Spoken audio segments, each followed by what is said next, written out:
முத்து மாதிரி நிறைய மண்டைய கழுவாம நேர்மையா எல்லா டாஸ்க்கும் எடுத்துட்டு போயிருந்திருப்பாங்களோ நான் நம்பல.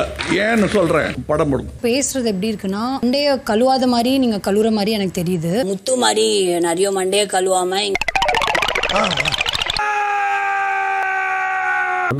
மெதுவாப்பா காதலாம் கொய்யினதுல TTF வின் பண்ணி நீ எவ்வளவு டிசர்விங்னு சொல்லிட்டு வின் பண்ணி வெளிய வந்து காமிக்கிற தம்பி. வணக்கம் my dear zone mates, welcome to Safi zone. நான் உங்க ஷஃபி அண்ட் இன்னைக்கு நம்ம பார்க்க போறது பிக் பாஸ் சீசன் 8 உடைய டே 91 எபிசோட் 92 ஓட ரிவ்யூ தான்.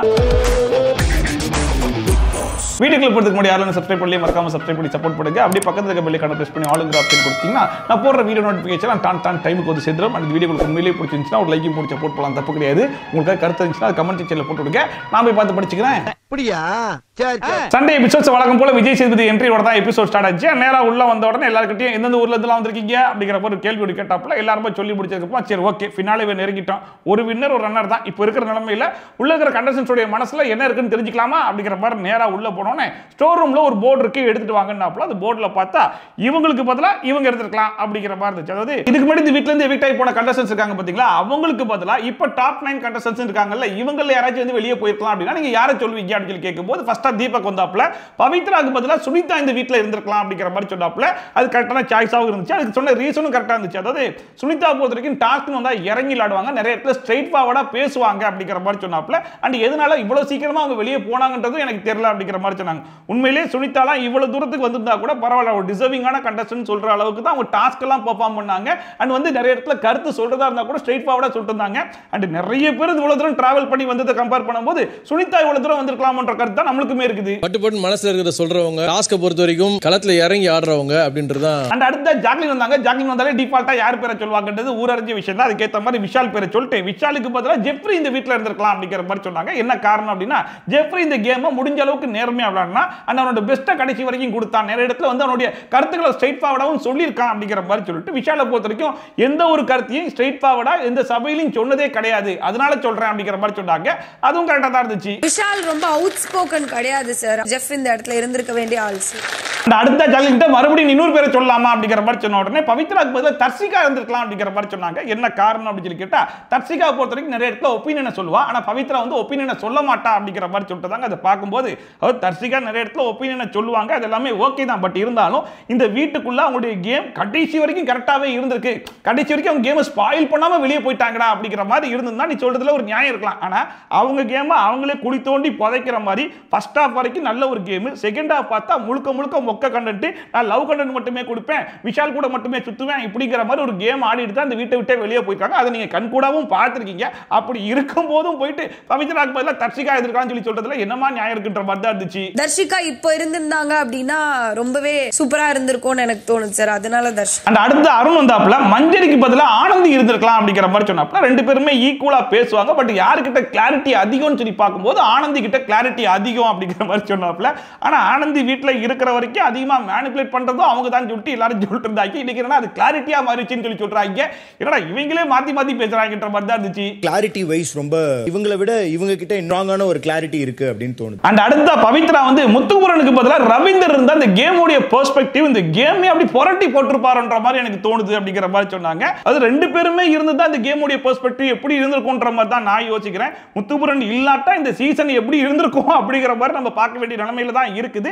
அப்படி பார்க்கும்போது முத்துக்குமரன் ரவீந்தர் ரெண்டு பேருமே இந்த கேம்ல இருந்ததுன்னா இந்த கேம் எப்படி போயிருக்குமோ, இந்த கேமோட பெர்ஸ்பெக்டிவ் நிறைய சேஞ்ச் ஆயிருக்கான அதிகமா வாய்ப்பு இருக்கலாமோன்ற மாதிரி தான் நான் பார்த்தேன். கேமாவே நிறைய சேஞ்ச் ஆயிருக்குமோ அப்படின்னு எனக்கு தோணுது. இந்த பவித்ரா கிட்ட நீங்க இன்னொரு பேர் வேணா சொல்லலாம் அப்படிங்கிற மாதிரி சொன்னா ஜாக்லின் என்ன அடிச்சல நான் ஒன்னு அடிக்கிறேன் பாரு அப்படின்னு சொல்லிட்டு ஜாக்லினுக்கு பதிலா ஆனந்தி இந்த வீட்ல இருந்திருக்கலாம் அப்படிங்கிற மாதிரி சொன்னாங்க. என்ன காரணம் அப்படின்னா ஜாக்லினை பொறுத்தவரைக்கும் சில பாயிண்ட்ஸ் எல்லாம் வந்து திணிப்பா, பட் அப்படி வந்து ஆனந்தி பண்ண மாட்டாங்க அப்படிங்கிற மாதிரி சொன்னாங்க. அதுக்கு ஆடியன்ஸ் சைடுல இருந்து அப்படி கிளாப்ஸ் வந்துச்சு. ஏன்னா ஜாக்லின் பண்ண வேலையெல்லாம் வெளியிருந்து மக்கள் பார்த்துட்டு தானே இருக்காங்க. பாயிண்ட்ஸ் வந்து ஒரு இடத்துல திணிப்பாங்க. அண்ட் அடுத்த வந்த மஞ்சரி அருணுக்கு பதிலாக அன்சிதா அந்த வீட்டில் இருந்திருக்கலாம் அப்படிங்கிற மாதிரி சொன்னாங்க. என்ன காரணம் அப்படின்னு கேட்டா அருணை விட அன்சிதா ரொம்ப ஸ்ட்ராங்கான பாயிண்ட்ஸ்லாம் எடுத்து பேசியிருக்காங்க, ரொம்ப ஸ்ட்ராங்கான ஒப்பீனியன்லாம் எடுத்து வச்சிருக்காங்க. அண்ட் இது மட்டும் இல்லாமல் அருணை விட ரொம்ப ஸ்ட்ரெயிட் ஃபார்வர்டா பேசக்கூடிய ஆள், அதனால இருந்திருக்கலாம்ன்ற மாதிரி சொன்னாங்க. வச்ச கருத்துக்களை விட அன்சிதா நிறைய இடங்கள்ல ஸ்ட்ராங்கான கருத்துக்கள் வச்சிருக்காங்க அப்படின்ற மாதிரி எனக்கு தோணுச்சு. அண்ட் அடுத்தா இவங்க கிட்ட இன்னொரு ஆளை சொல்லலாம்னும் போது இவங்களுமே பவித்ராக்கு பதிலாக தர்ஷிகா இந்த வீட்டில் இருந்திருக்கலாம்ன்ற மாதிரி சொன்னாங்க. சரி என்ன ரீசன் சொல்லி கேட்டா தர்ஷிகா வந்து கீழே விழுந்தாங்க, மறுபடியும் எந்திக்கிறதுக்குள்ள வெளியே போயிட்டாங்க. ஒருவேளை இருந்தா இந்த டிக்கெட் பின்னாலவே எப்படி விளையாடி இருப்பாங்கன்ற மாதிரி நான் யோசிச்சேன் அப்படிங்கிற மாதிரி சொன்னாங்க. அதை பார்க்கும்போது வேற எப்படி விளையாடி இருக்க போறாங்க, அலைன்ஸ் வைக்கும் போது விஷாலோட சேர்ந்து ஒரு அலைன்ஸ் வச்சிருந்திருப்பாங்க. பாயிண்ட்ஸ் யாருக்குமா கொடுக்குறேன்னு கேட்கும்போது நான் விஷாலுக்கு கொடுக்குறேன் இருப்பாங்க. இந்த போன் கால் டாஸ்க் வச்சாங்க பாருங்க, அந்த போன் கால் அட்டன் பண்ணி விஷாலுக்கு பாயிண்ட்ஸ் வர வச்சிருப்பான்னு சொல்லிட்டு எல்லா பாயிண்ட்ஸையும் விஷால் விஷால் விஷால் போயிட்டு விஷால் ஒரு டிக்கெட் பின்னால வின் பண்றதுக்கு வாய்ப்பு இருந்திருக்கலாம். தர்ஷிகா இருந்திருந்தா இந்த டிடிஎஃப்ல அவங்க என்ன பண்ணிருப்பாங்கன்னு பாக்குறதுக்கு எனக்கு கொஞ்சம் ஆவல. அண்ட் அடுத்த விஷால் வந்தாப்புல விஷால் வந்தாலும் யார் பேரெல்லாம் சொல்வாருங்கிறது ஊரறிஞ்ச விஷயம் தான். அதுக்கு ஏத்த மாதிரியே ஜாக்லினுக்கு பதிலாக என்னுடைய அசின் இருந்திருக்கலாம் அப்படிங்கிற மாதிரி சொன்னாப்புல. என்ன காரணம் அப்படின்னு சொல்லி கேட்டா ரெண்டு பேருமே ஈக்குவல் தான். ஆனா ஜாக்லினா ஸ்டார்டிங்லே அவங்க ஸ்ட்ராங் பிளேயர், அவங்க வந்து ஸ்ட்ரெயிட் ஃபார்வர்டா பேசுவாங்கன்னு சொல்லிட்டு இவங்களே தான் ஜாக்லினை பெரிய ஆளாக்கி விட்டாங்க. அன்சிதா பொறுத்த வரைக்கும் 3வது வாரம் வெளியே போற ஸ்டேஜ்ல இருந்து அதுக்கப்புறம் கேம் சேஞ்சரா மாறி இப்போ வந்து பயங்கரமா பெர்ஃபார்ம் பண்ணா. என்ன அன்சிதா பார்த்து பாசத்தை வச்சு ஒரு கேம் ஆட்டான்ற மாதிரி எல்லாரும் சொன்னாங்கல்ல, ஜாக்லின் மட்டும் என்ன ஃப்ரெண்ட்ஷிப் வச்சு ஒரு கேம் ஆடி இருக்கா அப்படிங்கிற மாதிரி அங்கேயும் ஒரு அடி அடிச்சு விட்டாப்ல. அவங்க வந்து ஃப்ரெண்ட்ஷிப்ன்ற ஒரு விஷயத்தை வச்சு ஜாக்லின் டிராவல் பண்ணாங்க. அந்த அடுத்த வந்த முத்துப்புரன் சௌந்தர்யாக்கு பதிலாக சாட்சினா புள்ள இந்த வீட்டில் இருந்தால் கரெக்டாக இருந்திருக்கும் அப்படிங்கிற மாதிரி சொன்னாப்புல. அதை பார்க்கும்போது இந்த வாரம் முழுக்க முத்துப்புரனுக்கு ஏதோ ஆயிடுச்சு போலேன்ற மாதிரி தான் இருந்துச்சு. ஏன்னா சௌந்தர்யாக்கு பதிலாக வேறு யார் பேரை சொல்லியிருந்தாலும் பரவாயில்லன்ற மாதிரி தான் நம்மளுக்கு இருந்துச்சு. சாட்சினா புள்ள ஏன்டா சொல்றாருன்ற மாதிரி யோசிக்கும் போது அதுக்கு காரணமாக இவர் என்ன சொல்றாப்புலன்னா, சாட்சினா புள்ள இந்த கேமை தப்பாக ஆடினாலும் தப்பு பண்ணது கற்றுக்குது, தப்பு பண்ணது கற்றுக்குதுன்னு சொல்லிட்டு மறுபடியும் ஒரு கேம் ஒன்று ஆடிக்கிட்டே இருந்துச்சு, நிறைய இடத்துல கருத்துக்களை சொல்லிக்கிட்டே இருந்துச்சு. ஆனால் சௌந்தர்யாவை பொறுத்த வரைக்கும் தப்பு பண்ணால் அடுத்த வாரமே ரிசர்வ் மோடுக்கு போயிட்டு எங்கே வெளியே வரணும்னு காத்திருந்து வெளியே வராங்களே தவிர்த்து கடைசி வரைக்கும் எங்கேயும் கருத்தையே சொல்ல மாட்டாங்க அப்படிங்கிற மாதிரி சொல்லிட்டு அது பார்க்கும்போது கரெக்ட் தான். பட் இருந்தாலும் இந்த சாட்சினா புள்ள இந்த வீட்டில் ஆடினது ஒரு கேம், அந்த கேமுக்கு இவர் சப்போர்ட் வேற பண்றாருன்ற மாதிரி தான் இருந்துச்சு. தங்கச்சின்ற பாசம்லாம் ஒரு பக்கம் இருக்குது ஓகே, ஆனா கேம்னு வரும்போது உள்ள கொண்டு வரக்கூடாதுல்ல, அதை உள்ள கொண்டு வந்தாரோன்ற மாதிரி தான் இருந்துச்சு. கருத்து தெரிவிக்கிற இடத்துல இருந்து சாட்சனா சௌந்தர்யாக்கு பதிலா இருந்திருக்கலாம் நான் நினைக்கிறேன் சார். அண்ட் அடுத்த முத்துமுரண்டுமே நீங்க இன்னொரு பேரை சொல்லலாம் அப்படிங்கிற மாதிரி கேட்கும்போது பவித்ராக்கு பதிலாக ஜெஃப்ரி இருந்திருக்கலாம்ன்ற மாதிரி சொன்னாப்புல. என்ன காரணம்னா இப்ப கேமை கத்துக்கிட்டு பவித்ரா ஒரு கேம் ஒன்று ஆடுறாங்க இல்லையா, அதுக்கு பதிலாக ஜெஃப்ரி வந்து ஸ்டார்டிங்ல இருந்தே எஃபோர்ட் போட்டிருக்கான், அதனால ஜெஃப்ரி வந்து வீட்டில் இருந்திருக்கணும்ன்ற மாதிரி சொன்னாப்புல. அது கொஞ்சம் கரெக்டா இருந்துச்சு. பவித்ராவுக்கு பதிலா கடுமையா உழைச்ச ஜெஃப்ரி இருந்திருக்கலாம் அப்படின்னு எனக்கு தோணுச்சு. அண்ட் அடுத்த அந்த ரயனுமே விஷாலுக்கு பதிலாக ஜெஃப்ரி இருந்திருக்கலாம் அப்படிங்கிற மாதிரி சொன்னாப்புல. என்ன காரணம்னா ரெண்டு பேருமே என்டர்டெய்னர் தான், ஆனா ஜெஃப்ரி நிறைய ஒப்பீனியனை சொல்லிருக்கான், ஆனா கடைசி வரைக்கும் விஷால் வந்து ஸ்ட்ரெயிட் ஃபார்வர்டா எந்த ஒப்பீனியனும் சொல்லவே இல்லை அப்படிங்கிற மாதிரி. இந்த சீசன் ஆரம்பிச்ச நேரத்துல இருந்து இப்போ வரைக்குமே விஷால் மேல வைக்கக்கூடிய பெரிய குற்றச்சாட்டு என்னன்னா கடைசி வரைக்கும் எந்த கருத்தையும் சொல்ல மாட்டாருன்னு சொல்லிட்டு கிட்டத்தட்ட ஒரு 5-6 வாரமா சொல்லிட்டு தான் இருக்காங்க. ஆனா கடைசி வரைக்கும் அந்த மனுஷன் அதை நான் சொல்லவும் மாட்டேன், நான் இப்படியே தான் இருப்பேன்ற மாதிரி தான் இருந்துட்டு இருக்காப்ல. அவரோட பாயிண்ட்ஸை சொல்ற விதத்துல ரொம்ப ஓப்பனா ரொம்ப டைரக்டா இருந்தது ஜெஃப்ரின்னு நினைக்கிறேன். அண்ட் அடுத்த ரயன் கிட்ட இன்னொரு பேரை சொல்லலாம் அப்படிங்கிற மாதிரி கேட்கும்போது அருணுக்கு பதிலாக ரவீந்தர் இருந்திருக்கலாம் அப்படிங்கிற மாதிரி சொன்னாப்ல. என்ன காரணம்னா அருணை பொறுத்த வரைக்கும் அவருடைய பெர்ஸ்பெக்டிவ்ல ஒரு கேம் ஒன்று ஆடிட்டு இருக்காப்ல. ஆனா ரவீந்தர் சார் கிட்ட இருந்த ஐடியாஸ் வச்சு பார்க்கும்போது இந்த கேமே அப்படி புரட்டி போட்டிருப்பாரோ அப்படிங்கிற மாதிரி. ரவீந்தர் பேரை யாரெல்லாம் சொல்றாங்களோ அவங்க எல்லாருமே இந்த கேமோடைய பெர்ஸ்பெக்டிவே சேஞ்ச் பண்ணிருப்பாங்க, இந்த கேமே புரட்டி போட்டிருப்பாரு.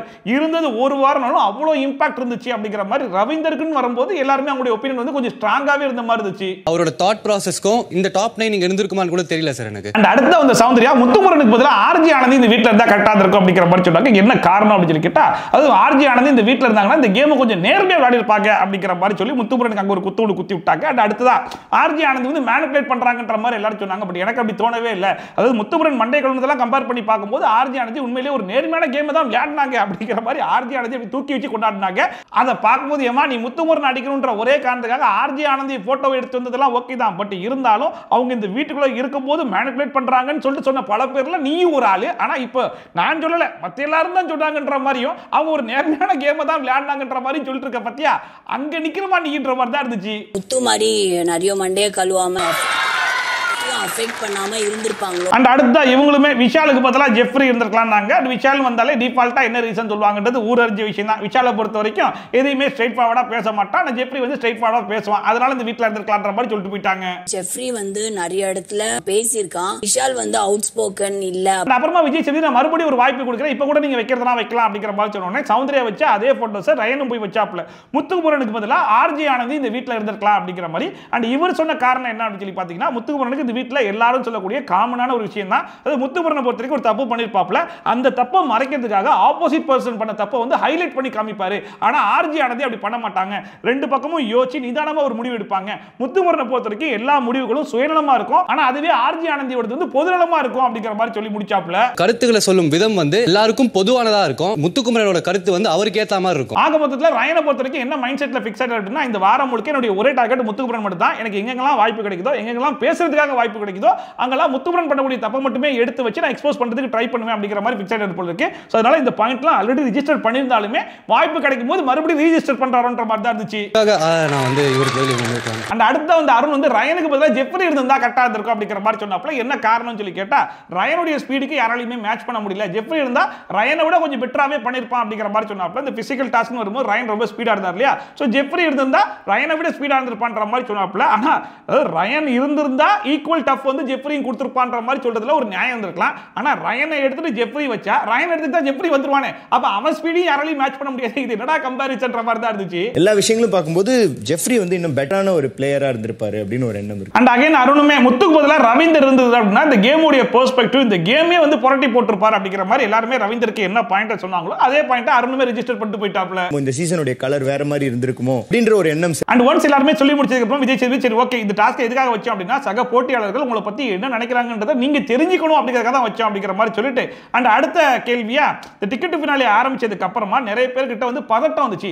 அந்த பதட்டம் வந்தனால உங்களுடைய கேமே சேஞ்ச் ஆச்சு அப்படிங்கிற மாதிரி நீங்க யாரை நினைக்கிறீங்க அப்படிங்கிற மாதிரி கேட்டாப்ல. உங்களுக்கு யாரோட ஆட்டத்தை பார்க்கும் பதட்டமாவும் பரிதவிப்பாவும் இருந்தது? சோ அதுக்கு சௌந்தர்யா ஃபர்ஸ்டா இருந்துச்சு. முத்துக்குமரனுடைய கேம்ல வந்து நிறைய பதட்டத்தை பார்த்த மாதிரி இருந்துச்சு. இந்த டிக்கெட் ஃபினாலேயோட டிக்கெட்டை எப்படியாவது ஜெயிச்சணும்ன்ற மாதிரி ரொம்பவே பதட்டமா இருந்தா, அண்ட் கூடவே தனியா விளையாடுனா ஜெயிக்க முடியாதுன்றதுக்காகவே நிறைய அலைன்ஸ் வச்சுக்கிட்ட மாதிரி இருந்துச்சு அப்படிங்கிற மாதிரி சொல்லிட்டாங்க. இந்த வாரம் வந்து முத்து கிட்ட ஒரு பயங்கரமான ஒரு பயத்தை நான் பார்த்தேன் சார். அடுத்த ரயனுமே முத்துக்குமரன் தான் கொஞ்சம் பயந்துட்ட மாதிரி எனக்கு தோணுச்சு. ஃபர்ஸ்ட் 2 டாஸ்க்ல அவர் தோத்துட்டார் அப்படிங்கிறதுனால இந்த கேம்ல மட்டும் கிடையாது மத்தவங்க கிட்ட பேசக்கூடிய விதமுமே வந்து மாறிடுச்சு அப்படிங்கிற மாதிரி சொன்னாப்ல. அண்ட் அவர் வந்து அவரை நம்பறதை விட்டுட்டு நம்ம கிட்ட ஒரு ஸ்ட்ராங்கான டீம் இருந்தா நம்ம ஜெயிச்சலாம்ன்ற மாதிரி நம்ப ஆரம்பிச்சிட்டாப்ல. அண்ட் இந்த டாஸ்கை பொறுத்த வரைக்கும் இந்த ஸ்ட்ராட்டஜி எல்லாம் வரும்போது ஃபேர் அன்ஃபேர்னு சொல்லிட்டு நிறைய பாப்பாரு. பட் இந்த டிக்கெட் ஃபினால்ல அதை பார்க்கிறதுக்கு மறந்துட்டார் அப்படிங்கிற மாதிரி எல்லாத்தையுமே புட்டு சுட்டாப்ல. 12 வாரத்துல நான் பார்த்த முத்துக்குமரன் இது இல்ல. அடுத்த முத்துக்குமரன் கேட்கும்போது ரயனை பொறுத்த வரைக்கும் இந்த மன்றம் டாஸ்க்ல கொஞ்சம் பதட்டமா இருந்த மாதிரி தோணுச்சு. 6 பேர் சேர்ந்து அட்டாக் பண்றாங்கன்ற மாதிரி அவன் பேசிட்டு இருந்தான் அப்படிங்கிற மாதிரி சொன்னாப்ல. அடுத்த இந்த கடைசி டாஸ்க்னு வரும்போது 0 பாயிண்ட்ஸ் இருக்கக்கூடிய ஒரு 4 பேர் வந்து கேம் விளையாட முடியாதுன்ற மாதிரி சொல்லிட்டாங்க. அந்த நேரத்துல அந்த 4 பேருமே பதட்டமா இருந்த மாதிரி தோணுச்சுன்ற மாதிரி சொல்லும்போது சரி ஓகேப்பா மத்தவங்க எல்லாம் மேல கருத்து சொன்னாங்க இல்லையா, அந்த கருத்துக்கு நீ என்ன சொல்ற அப்படிங்கிற மாதிரி கேட்கும்போது இந்த டிக்கெட் டு ஃபினாலேன்ற கேமை நான் பயத்தோட தான் அணுகுனேன் அப்படிங்கிற மாதிரி சொன்னாப்ல. பயத்தோட தான் விளையாடுனேன் அப்படிங்கிற மாதிரி சொல்லல, பயத்தோட தான் அணுகுனேன் அப்படிங்கிற மாதிரி சொல்லிட்டு நான் தனியா தான் இந்த கேமை வந்து விளையாடுனேன், நான் ஸ்ட்ராங்கான பிளேயரா தான் விளையாடுனேன். இந்த கூட்டணி வைக்கும் போது மத்தவங்களால எனக்கு வந்து பாதிப்பாயிடக்கூடாது அப்படிங்கிற விஷயத்துல ரொம்ப நியாயமா இருந்தேன். அண்ட் முழுக்க இந்த கேமோடைய நேர்மையும் அண்ட் வந்து அறத்தையும் தாண்டி நான் எங்கேயும் போகல அப்படிங்கிறத நான் இப்ப வரைக்கும் நம்புறேன் அப்படிங்கிற மாதிரி சொல்லிட்டு இருந்தாப்ல. வார்த்தையை போட்டு எப்படியெல்லாம் மறைக்க முடியும், நம்ம பேச்சால நம்ம பண்ற தப்பெல்லாம் எப்படி மறைக்க முடியும் அப்படிங்கிறத முத்துக்குமரன் தான் கத்துக்கணும் அப்படிங்கிற மாதிரி இந்த இடத்துல கூட அவர் வந்து எதையுமே நான் அக்செப்ட் பண்ணிக்க மாட்டேன் அப்படிங்கிற மாதிரியே பேசிட்டு இருந்தாப்ல. என்னுடைய அறத்தையும் தாண்டி போலங்கிறத நான் இப்போ நம்புறேன் சார். அந்த கடைசியா விஜய் சேதுபதி முத்துக்குமரன் சரி ஓகேப்பா இந்த அலைன்ஸ் வச்சு ஒரு கேம் விளையாடணும் பத்தி அது சரியா தப்பா அப்படி கேட்கும்போது இல்ல சார் இந்த அலைன்ஸ் போட்டு விளையாடின கேம்ல நான் ஒரு பெர்ஸ்பெக்டிவ் மட்டும் பார்த்துட்டேன், நிறைய பெர்ஸ்பெக்டிவ் பார்த்துருக்குன்ற மாதிரி எனக்கு தோடுது அப்படிங்கிற மாதிரி சொன்னாப்ல. சரி ரைட்டுப்பா உட்கார் அப்படிங்கிற மாதிரி உட்கார வச்சிட்டாப்ல. ஒரு பார்வையில மட்டும் பார்த்துட்டு அந்த அலைன்ஸ் வைக்காம இன்னும் பார்த்திருந்தா சரியா இருந்திருக்கும் சார். அந்த அடுத்த அந்த மஞ்சள் வந்து நான் மத்தவங்க பேரை சொல்ல விரும்பல, நான் என்ன நானே சொல்லிக்கிறேன். ஏன்னா டிக்கெட் ஃபினாலே வந்தோடனே நானே ரொம்ப பதட்டம் ஆயிட்டேன், இண்டிவிஜுவல் கேம்ல கூட ரொம்ப பதட்டமா தான் நான் ப்ளே பண்ணேன் அப்படிங்கிற மாதிரி சொல்லிட்டாங்க.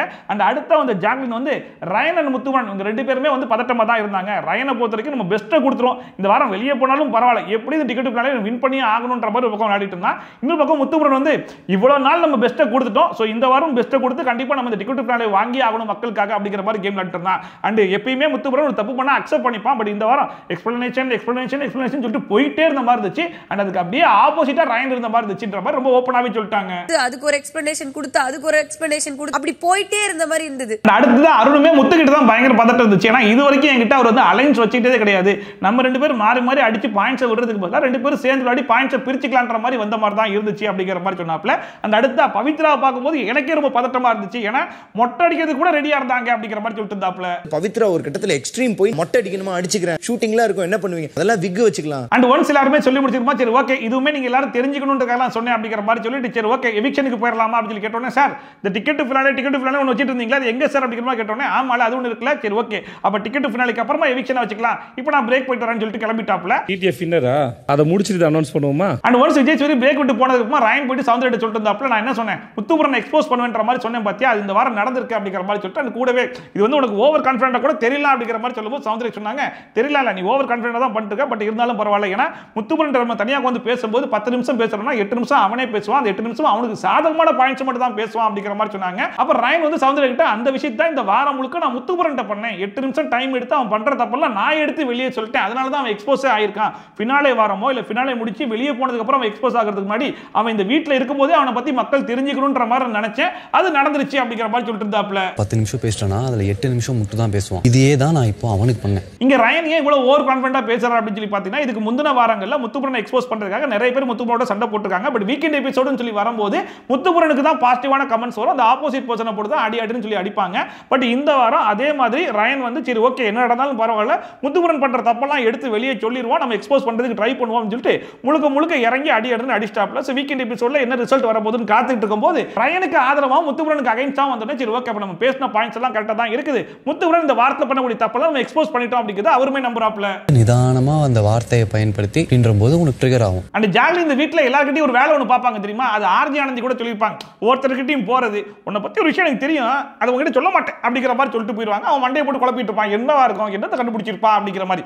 அந்த வேலையை ஆல்ரெடி குழப்பத்தில் உட்காந்துருக்க முத்துபுரன்ட்டு இவங்க பாக்குறாங்க, நீ எல்லார்கிட்டையும் ஸ்ட்ராங்கான வேர்ட்ஸை விட்டுட்டடா அப்படிங்கிற மாதிரி சொன்னாங்க. என்ன வேர்ட்ஸை விட்டேன், இந்த முதல குத்துறேன்னு சொன்னாங்க, அதுவா அது இல்லை, அப்ப எதுன்னு சொல்லி அப்புறமா சொல்றேன், சொல்லுமா எனக்கு தெரிஞ்சுக்கணும் சொல்லு, இப்பவே சொல்லு பரவாயில்ல அப்படின்னு சொல்லிட்டு அந்த மனுஷன் கெஞ்சிராப்ல கதறாப்ல, வேணாம் இங்க ரிஜிஸ்டர் பண்ண நான் அப்புறமா தனியா பேசிக்கலாம் அப்படிங்கிற மாதிரி சொல்லிட்டு அதை பார்க்கும்போது ஒண்ணே நீ தனியா பேசிக்கலாம்னு முடிவு பண்ணியிருந்தா இந்த கான்வர்சேஷனை ஸ்டார்ட்டே பண்ணிக்கூடாது. ஸ்டார்ட் பண்ணி நீ வார்த்தையை விட்டுட்டு அந்த வார்த்தை என்னன்றதை நான் அப்புறமா சொல்றேன் அப்படிங்கிற மாதிரி சொன்னா ஆல்ரெடி குழம்பி போய் உட்கார்ந்திருக்க மனுஷன் இன்னும் குழம்பி போயிடுவாரா இல்லையா? ரொம்ப ஸ்ட்ராங்கான வேர்ட்ஸ் யூஸ் வேற எதெல்லாம் ஞாபகப்படுத்த விருப்பம் இல்ல, பட் நான் தெரிஞ்சுக்கணும்னு நினைக்கிறேன். அப்புறம் பிரேக் முடிச்சு விஜய் சேதுபதி நேரா வீட்டுக்குள்ளேயே போயிட்டாப்ல அந்த டிக்கெட்டை கொடுக்கறதுக்காக. உள்ள போனோடனே சரி ஓகே நேரா போயிட்டு ராயன் அந்த டிக்கெட்டை கொடுத்து பாராட்டிட்டு வந்துருவாருன்னு சொல்லி பார்த்தா வெளியிருந்து என்ன வேலையை பார்த்துட்டு இருந்தாப்ல அதே வேலையை உள்ள போயிட்டு பார்த்துட்டு இருக்காப்ல. உள்ளேயும் போயிட்டு ஒரு கேள்வி கொண்டு வந்திருக்கு, அதுக்கு பதில் சொல்லுங்க அப்படிங்கிற பேர்ல இந்த வீட்டுக்குள்ள வந்ததுக்கு அப்புறமா உங்களுக்கு ஒரு புரிதல் வந்திருக்கும் இல்லையா, அந்த புரிதலை பத்தி சொல்லுங்க அப்படிங்கிற மாதிரி கேட்டிருந்தாப்ல. அப்ப தீபக் வந்துட்டு நான் வீட்டுக்குள்ள வந்ததுக்கு அப்புறமா இந்த வீக்லி டாஸ்க்னு சொல்லி கொடுக்கும் போதெல்லாம் இதெல்லாம் நம்ம பண்ணணுமா, நம்ம இதெல்லாம் ஆல்ரெடி பண்ணி முடிச்சிட்டோமே, இப்போ போயிட்டு இதெல்லாம் பண்றதுக்கு ஒரு மாதிரி இருக்குன்ற மாதிரி தான் யோசிச்சேன்.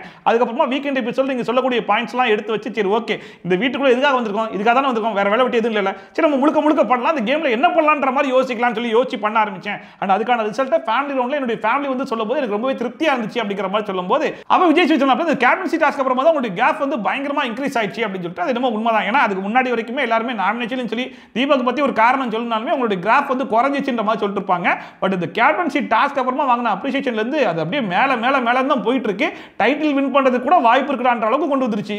அந்த கேப்டன்சி வந்தல சார், அங்க இருந்து டோட்டலா வேற தீபக் நான் பார்த்தேன். Thank you sir. அண்ட் அடுத்த மஞ்சரி வந்து எது சரி எது தப்புங்கிறத பேசுறதுக்கு முன்னாடி ஒரு நிதானம் தேவை அப்படிங்கிறத இங்க வந்து கத்துக்கிட்டேன். நான் பேசுறதுதான் சரியா தான் பேசுறேன் அப்படிங்கிற கான்ஃபிடன்ஸ் நீங்க கொடுக்கக்கூடிய அப்ரிசியேஷன் மூலமா எனக்கு வந்திருக்கு அப்படிங்கிற மாதிரி சொல்லிட்டு இருந்தாங்க. சரி தப்பு அப்படின்றது எல்லாமே அந்த நேரத்து நியாயங்கள் அப்படின்றத புரிஞ்சிட்டு இருக்கேன். அண்ட் அடுத்த பவித்ரா வந்து கூட்டமா இருக்கிற இடத்துக்கு நான் பெருசா போக மாட்டேன், இங்க வந்ததுக்கு அப்புறமா என்ன பத்தி எனக்கே வந்து நிறைய தெரிஞ்சுக்கிட்டேன், குறிப்பா வந்து மனிதர்களை பத்தி நிறைய புரிஞ்சுக்கிட்டேன், இது எனக்கே ஒரு லைஃப் லெசனா இருந்துச்சு அப்படிங்கிற மாதிரி சொல்லிட்டு இருந்தாங்க. அதை பார்க்கும்போது ஏமா நீ பெருசா மனிதர்கள்ட்டலாம் பழகுனதே கிடையாதா, இங்க வந்து தான் பழகுறியான்ற மாதிரி தான் இருந்துச்சு.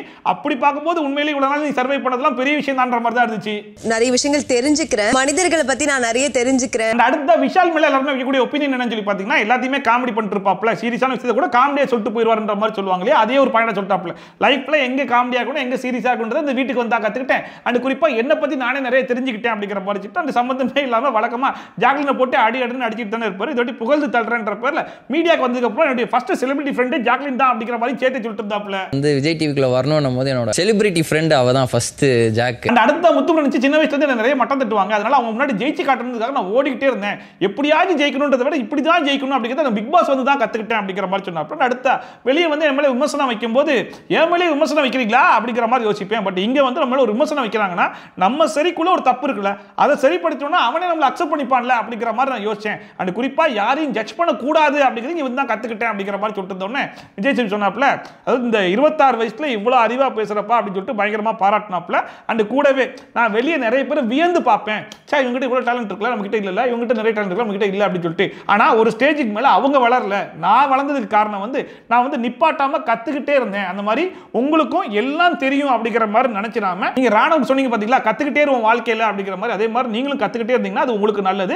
கரை தட்டாம பாத்துக்கோங்க அப்படிங்கிற மாதிரி ஒரு நல்ல அட்வைஸை கொடுத்தாப்ல. வெறும் உழைக்கிறது மட்டும் முக்கியம் இல்ல, கத்துக்கிட்டே உழைக்கிறது ரொம்ப அழகான புரிதல். நீங்க ரொம்ப அழகா பேசுறீங்க, அது கரை தட்டாம பாத்துக்கோ. ஆனா இங்க முத்துபுரன் ஒரு பாயிண்ட் ஒன்று சொன்னார் பாத்தீங்களா, வெளியே விமர்சனம் வச்சு நான் வந்து அக்செப்ட் பண்ணிக்க மாட்டேன், பட் இங்க வந்து சொல்லும் போது என்னுடைய சரிக்குள்ள ஒரு தப்பு இருக்குன்றதை நான் யோசிச்சு அதை நான் சரி பண்ணிப்பேன். ஸோ ஆப்போசிட்ல இருக்கவங்களே நான் அக்செப்ட் பண்ணிப்பாங்க அப்படின்னு சொல்லிட்டு அந்த ஒரு விஷயத்தை தான் முத்துபுரன் இந்த வாரம் முழுக்க பண்ண தவறிட்டாரோ அப்படிங்கிற மாதிரி இருந்துச்சு. அந்த விஷயத்தை மட்டும் இந்த வாரம் முழுக்க பண்ணியிருந்தாருன்னா இந்த வாரமும் அவருடைய கிராஃப் வந்து மேல போயிருக்குமோன்ற மாதிரி தான் எனக்கு தோணுச்சு. என்ன நம்ம நினைச்ச தப்பா போச்சு. அந்த அடுத்த ரயன் இன்சிடென்ட் விஜய் சேதுபதி உண்மையில எனக்கு வந்து பயங்கரமான கோவமும் வருத்தமும் இருக்கடா அப்படிங்கிற மாதிரி சொன்னாப்ல. என்ன சார் அப்படின்னு கேட்கும்போது, இவ்வளவு நாள் விளையாடாத கேம் இந்த ஒரு வாரம் விளையாடி இருக்கீங்க, இதை நீ ஸ்டார்டிங்ல இருந்தே விளையாடி இருக்கலாமே அப்படின்னு கேட்கும்போது, ஆமா சார் அதை பத்தி நான் பயங்கரமா யோசிக்க ஆரம்பிச்சேன் சார். எதுக்கு நம்ம வைல்ட் கார்டு என்ட்ரில உள்ள வந்தோம், ஸ்டார்டிங்லேயே உள்ள வந்திருக்கலாமோ, கேமோடைய புரிதல் அதிகமாக வந்திருக்கும்ன்ற மாதிரி நேத்துல இருந்து அதான் சார் நானே யோசிச்சுட்டு இருக்கேன். அந்த கோவம் என் மேல எனக்கே இருக்கு சார் அப்படிங்கிற மாதிரி சொல்லிருந்தாப்ல. அண்ட் அடுத்த ஒரு சூப்பரான ஒரு பாயிண்ட் சொன்னாப்ல, அது வந்து ரொம்ப அருமையா இருந்துச்சு. அதாவது தீபக் அண்ணாவுடைய ஃப்ரெண்ட் சிங்கம் ஒருத்தர் வந்திருந்தாரு, அவர் ஒரு பாயிண்ட் சொன்னாரு, எனக்கு வந்து பயங்கரமா ஹிட் ஆயிருச்சு. ஒரு ஹீரோ ஒரு படம் நடிச்சு ரிலீஸ் பண்ணணும் அப்படின்னா அதுக்கு ஒரு 6 மாசம் 1 வருஷம் டைம் எடுக்கும். ஆனா நீங்க இன்னைக்கு நடிக்கிற படம் நாளை கால ரிலீஸ் ஆயிட்டு இருக்கடா மக்கள் கிட்ட, அப்ப நீங்க எவ்வளவு தூரம் உழைக்கணும்ன்றதை நீங்களே யோசிச்சு பாருங்கடா அப்படிங்கிற மாதிரி சொன்னாப்ல. அதை யோசிக்கும் போது எனக்கு பயங்கரமான பெர்ஸ்பெக்டிவ் வந்து கிடைச்சிச்சு. சோ இன்னைக்கு பொறுத்த வரைக்கும் நான் ஹீரோவோ வில்லனோ காமெடினோ அது எப்படி வேணா போய் சேரட்டும், ஆனா நம்மளுடைய 100% நான் கொடுக்கணும் அப்படிங்கிற மாதிரி நான் டிசைட் பண்ணேன் சார். அந்த நாள் இந்த வரைக்கும் நான் 100% மட்டும் தான் கொடுத்துட்டு இருக்கேன் அப்படிங்கிற மாதிரி சொன்னாப்ல. அது ஒரு சரியான மேட்டரா இருந்துச்சு. நீங்க இன்னைக்கு நடிக்கிற படம் நாளைக்கு ரிலீஸ் ஆகிற மாதிரி ஒரு நாள் உங்க படம் ரிலீஸ் ஆயிட்டே இருக்கு. இங்க ரயன் சொன்ன விஷயத்தை மட்டும் எல்லாருமே கொஞ்சம் சீரியஸா திங்க் பண்ணி பார்த்தாங்கன்னு வைங்களேன், செம மேட்டர். டே 1ல இருந்து எல்லாருமே இந்த விஷயத்தை மட்டும் மைண்ட்ல வச்சுட்டு ஒரு கேம் ஒன்று ஆடினாங்கன்னு வைங்களேன், இன்னைக்கு நம்ம என்னென்னலாம் பண்றோமோ, இன்னைக்கு என்ன எஃபோர்ட் போடுறோமோ அந்த எஃபோர்ட் நாளைக்கு காலைல மக்களுக்கு போய் டெலிவர் ஆக போகுது. ஸோ மக்களுக்கு போய் டெலிவர் ஆக போகுது அப்படிங்கும்போது நம்மளை எவ்வளவு தூரம் காட்டிக்கணும், நம்ம எவ்வளவு தூரம் எஃபோர்ட் போடணும் அப்படிங்கிறத மட்டும் திங்க் பண்ணா போதும். அவங்க வந்து ஃபினாலே வரைக்கும் வராங்களோ ஜெயிக்கிறாங்களோ தோக்குறாங்களோ அப்படிங்கிறதெல்லாம் மீறி பிக் பாஸ்க்குள்ள இப்படி ஒரு கண்டஸ்டன்ட் இருந்தாண்டா, அவன் இருந்த வரைக்கும் சூப்பரா பண்ணாண்டா அப்படிங்கிற ஒரு பேரை வாங்கி கொடுக்கும். அப்படிப்பட்ட ஒரு பேரை தான் ரவீந்தர்னு சொல்லி நம்ம சொல்லலாம் போல இருக்கு. ஏன்னா ரவீந்திரன் இப்ப வரைக்கும் எல்லாரும் ஞாபகம் வச்சிருக்காங்க. அவர் இருந்தாருன்னா இந்த கேமே புரட்டி போட்டுருப்பாருன்ற அளவுக்கு பேசுறாங்க. அப்படின்னா ஒரு வாரம் இருந்தாலும் அந்த ஒரு வாரத்துல 100% எஃபோர்ட் போட்டு போயிருக்காரோன்றதுனால தானே இப்ப எல்லாருமே பேசுறாங்க. சோ அந்த விஷயத்தை எல்லாருமே ஃபாலோ பண்ணாங்கன்னா இந்த பிக் பாஸ் ஷோவே எங்கேயோ போயிருன்ற மாதிரி தான் இருக்கு. ஒரு நாளும் என் படம் இன்னொன்னு ரிலீஸ் ஆக போகுது இந்த வாரம். அப்ப விஜய் சேதுபதி அதை வந்து அப்ரிஷியேட் பண்ணாப்ல. அது கூடவே வந்துட்டு வெளியே நிறைய பேர் சொல்லுவாங்க வச்சு செஞ்சு விட்டுருங்க அப்படிங்கிற மாதிரிலாம். பட் எனக்கு வந்து அடுத்தவங்களை ஹர்ட் பண்றதெல்லாம் பெருசா வராது அப்படிங்கிற மாதிரிலாம் சொல்லிட்டு இருந்தாப்ல. அதெல்லாம் பார்க்கும்போது வேற யாருக்கிட்டையும் வராது, ராணவன் வந்துட்டா மட்டும் ரொம்ப ஈஸியா வரும் போல உங்களுக்கு அப்படிங்கிற மாதிரி தான் தோணுச்சு. வச்சு செய்யக்கூடாது, அடுத்தவங்களை ஹர்ட் பண்றதெல்லாம் வராது அப்படின்னா யாருக்கிட்டையும் வராம இருக்கணும். உங்களை பத்தி பேசுறவங்க கிட்ட மட்டும் எப்படி வருதுன்றது எனக்கு தெரியலையேன்ற மாதிரி தான் இருந்துச்சு. தேவையில்லாம உங்களை காயப்படுத்துறதுங்கிறது அவசியம் இல்லை. ஜெனரலா எனக்கு அப்படி வரும் வராது, யாரையும் வந்து அவ்வளவு எளிதெல்லாம் காயப்படுத்த முடியாது. அண்ட் ஒரு வழியா சரி வாங்க டிக்கெட் பின்னாலே வந்து டிக்கெட்டை கொடுத்துடலாம் அப்படின்னு சொல்லிட்டு எல்லாரும் கூப்பிட்டு நிக்க வச்சு ரயன் தான்றது எல்லாருக்கும் தெரியும், வாப்பா ரயன் அப்படிங்கிற மாதிரி கூப்பிட்டு அந்த டிக்கெட் பின்னாடி கோல்டன் டிக்கெட்டிங் கையில கொடுத்துட்டாப்ல. அண்ட் ரயன் வந்து என்னுடைய வயசு வந்து 24, நான் இந்த வீட்டுக்குள்ள வரும்போது 24வது கண்டஸ்டண்டா உள்ள வந்தேன். கடைசி கண்டஸ்டண்டா உள்ள வந்தாலும் பின்னாலே வாரத்துக்கு போடுவேன் ஃபர்ஸ்ட் ஆளா நான் தான் இருக்கேன் அப்படிங்கிற மாதிரிலாம் ரெஜிஸ்டர் பண்ணிட்டாப்ல. சூப்பர்ப்பா, நல்லா இருக்கு, அருமையா இருக்கு, சரி ஓகே நான் உங்களை ஸ்டேஜ்ல மீட் பண்றேன் அப்படிங்கிற மாதிரி எல்லாருக்கும் ஆல் தி பெஸ்ட்லாம் சொல்லிட்டு விஜய் சேதுபதி வெளியே கிளம்பிட்டாப்ல. எல்லாருக்கும் அதுக்கப்புறம் விஜய் சேதுபதி ஸ்டேஜுக்கு வந்ததுக்கப்புறம் முத்துபுரன் வந்து சொன்னாப்ல, எல்லாருடைய விமர்சனத்தையும் கேட்டு எனக்கு வந்து பயங்கரமான ஒரு பாரம் இருந்துச்சு. நீங்க உள்ள வந்துட்டு பேசிட்டு போனதுக்கு அப்புறமா என்னுடைய அந்த பாரத்தையும் இறக்கி வச்ச மாதிரி இருந்துச்சு, எனக்கு ரொம்ப லைட்டா ஃபீல் பண்றேன் சார் அப்படிங்கிற மாதிரி சொல்லும்போது விஜய் சேதுபதி மறுபடியும் முத்துபுரனுக்கு அதே அட்வைஸ் தான் கொடுத்தாப்ல. எல்லாமே தெரியும் அப்படின்னு சொல்லி நினைக்கும் போது அது ரொம்ப பேராபத்தா இருக்கும். ஸோ நீங்க கத்துக்கிட்டே இருக்க அப்படிங்கிற மாதிரி சொன்ன உடனே முத்துபுரனும் ஆமா சார் நான் கத்துக்கிட்டே தான் இருப்பேன் அப்படிங்கிற மாதிரி சொன்னாப்ல. இதை ஒரு பிரதரா சொல்றேன், அக்செப்ட் பண்ணிக்கோங்க அப்படிங்கிற மாதிரி சொன்னாப்ல. அதாவது எனக்கு தெரியாதுன்னு நினைக்கிறத விட எனக்கு தெரியும் நினைக்கிறதுல அதுதான் பேராபத்து. ஆனா அதுக்கப்புறமா சரி வாங்க நம்ம நேரா வீக்ஷனுக்கு போயிடலாம் அப்படின்னு சொல்லிட்டு மஞ்சரியுடைய கார்டு எடுத்து காமிச்ச உடனே அங்க இருக்கிற எல்லாருக்குமே பயங்கர ஷாக்கிங்கா இருந்துச்சு. ஏன்னா ஒரு கை முத்துபுரன் கைடா, இன்னொரு கை மஞ்சரி கைடா அப்படிங்கிற மாதிரி நிறைய டிஸ்கஷன்லாம் போயிட்டு இருந்துச்சு இல்லையா. அதை பார்த்து ஒரு பக்கம் முத்துபுரன் ஷாக் ஆயிட்டாப்ல, இன்னொரு பக்கம் ஜாக்லின்லாம் வாய் பிதுங்கி அழுகவே ஆரம்பிச்சிட்டாங்க. ஆனா மஞ்சரி வந்து ரொம்ப கேஷுவலா சரி ஓகே சார் நான் வந்துடுறேன் சார் அப்படிங்கிற மாதிரி இருந்தாங்க. ஒருவேளை அவங்க எக்ஸ்பெக்ட் பண்ணிருப்பாங்க போல. ஏன்னா ரயனே சொல்லிட்டு இருந்தாப்ல, இந்த டிக்கெட் ஃபினாலே எனக்கு எந்த அளவுக்கு வந்து தேவையோ அதே அளவுக்கான தேவை வந்து மஞ்சரிக்கு இருக்கு அப்படிங்கிற மாதிரி சொல்லியிருப்பாப்ல. ஸோ அந்த விஷயத்தை யோசிச்சு தான் மஞ்சரி வந்து ஒருவேளை டிக்கெட் ஃபினாலே கிடைக்கல இந்த வாரம் எவிக்ட் ஆகிறது கூட சான்சஸ் இருக்கலான்ற மாதிரி யோசிச்சாங்களா எனக்கு தெரியல. அவங்க வந்து ரொம்ப கேஷுவலா பேசிட்டு தான் இருந்தாங்க. ஆனா முத்துபுரன் ஹக் பண்ற வரைக்கும், முத்துபுரன் ஹக் பண்ண உடனே பயங்கரமா உடஞ்சி அவங்களுமே அழுக ஆரம்பிச்சிட்டாங்க.